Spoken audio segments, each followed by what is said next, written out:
Okay, guys, imagine this. You just want to start scale modeling, but you don't know how to start. There's so many tools out there, and which one is a no-brainer?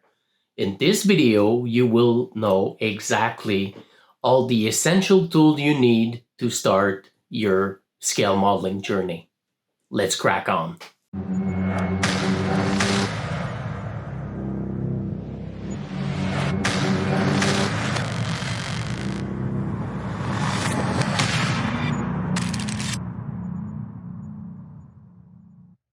So scale modeling, it's not a cheap hobby if you want to start from scratch.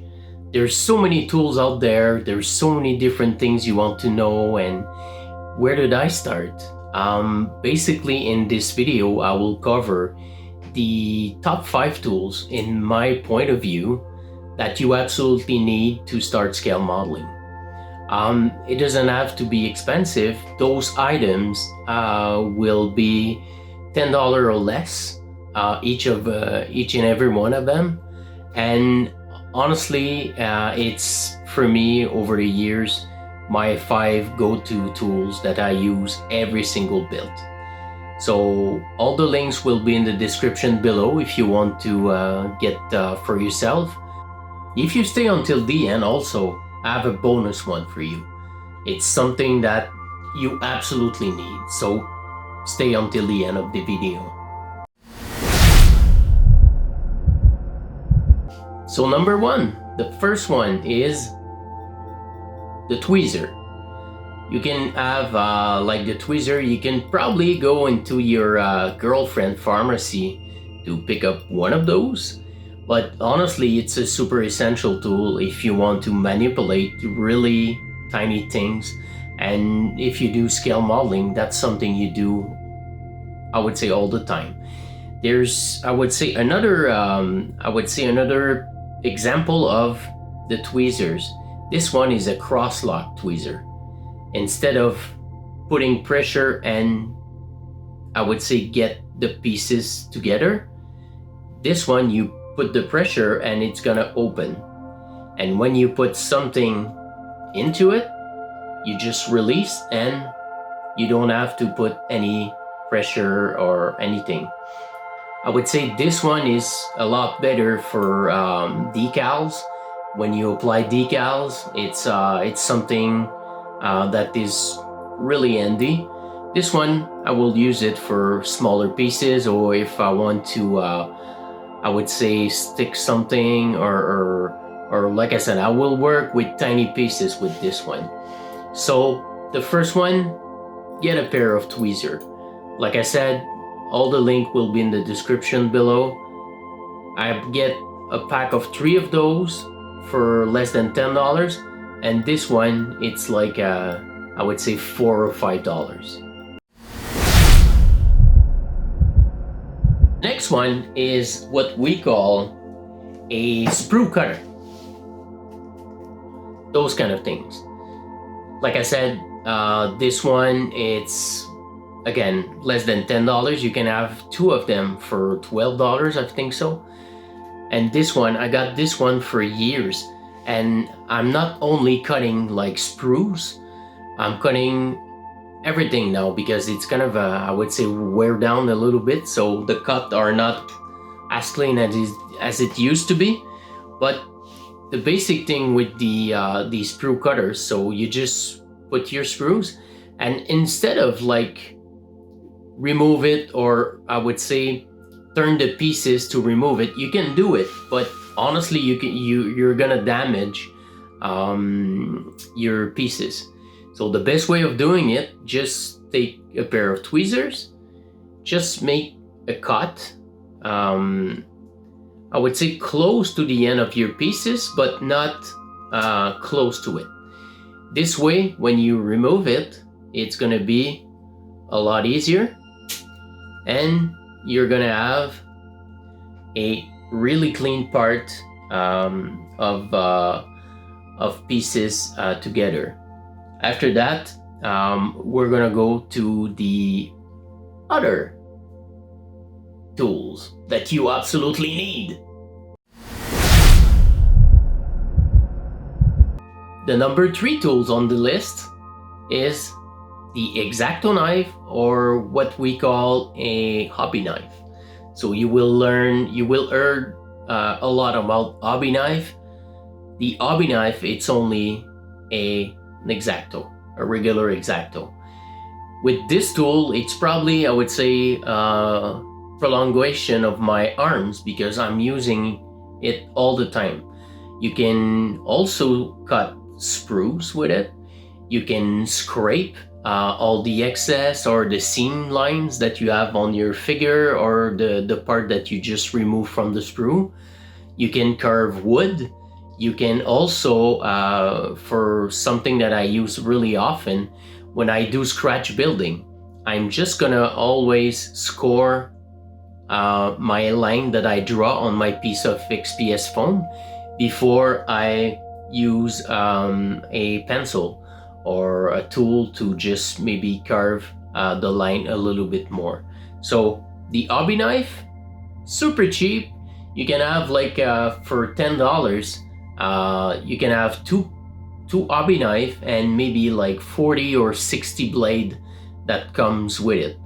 I got this one for, I don't know, maybe I would say 5 or 6 years easy, and still going on. So hobby knife, be gentle with it, because I cut myself, I don't know, maybe 30 times so far. So just take care.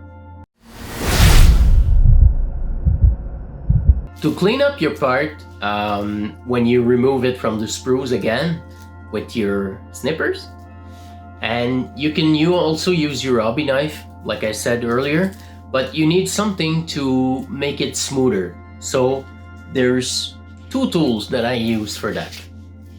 Again, you can go into your girlfriend pharmacy to find it, but I don't want you guys to be in big trouble, because we never know. This thing, or this thing. This thing is a nail file. You can have a pack of these for like $3. And this one is what we call a nail file buffer. It's kind of I would say a little sponge. And the good thing about those one is basically there's the coarse thread, I would say, the coarse sandpaper, and also you have smoother and smoother part.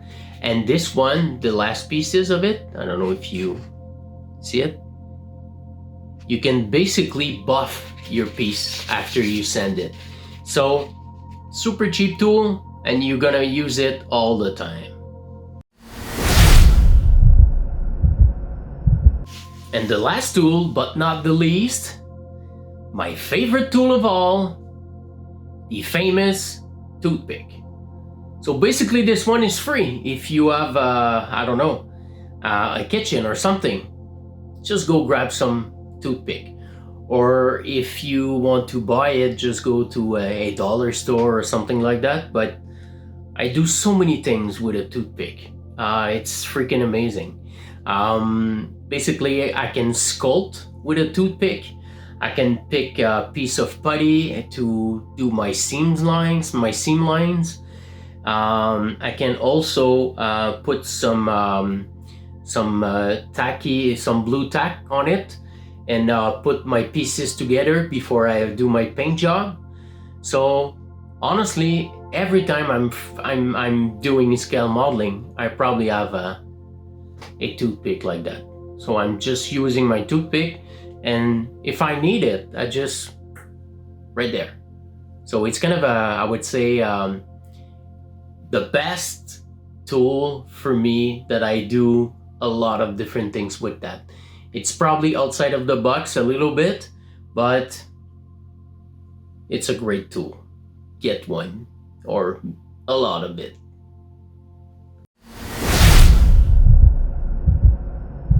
So the bonus one, the real bonus one, get a good cutting mat. Basically, a cutting mat will be, for example, if you have a dedicated place like I have in my basically hobby room, I would say. I probably have like a, I don't know, it's 500 square feet of a hobby room. So I'm good with my wife and she's good with me. But if you move all the time, go to the kitchen table and things like that. So if you don't want to damage the table that you work on, just get a really nice cutting mat. I got some really large one and some really smaller one. Those small one, I would say it's I think it's 18 by 20 if I don't mistake it. But like I said, I will put the link in the description to make sure that it's the right one.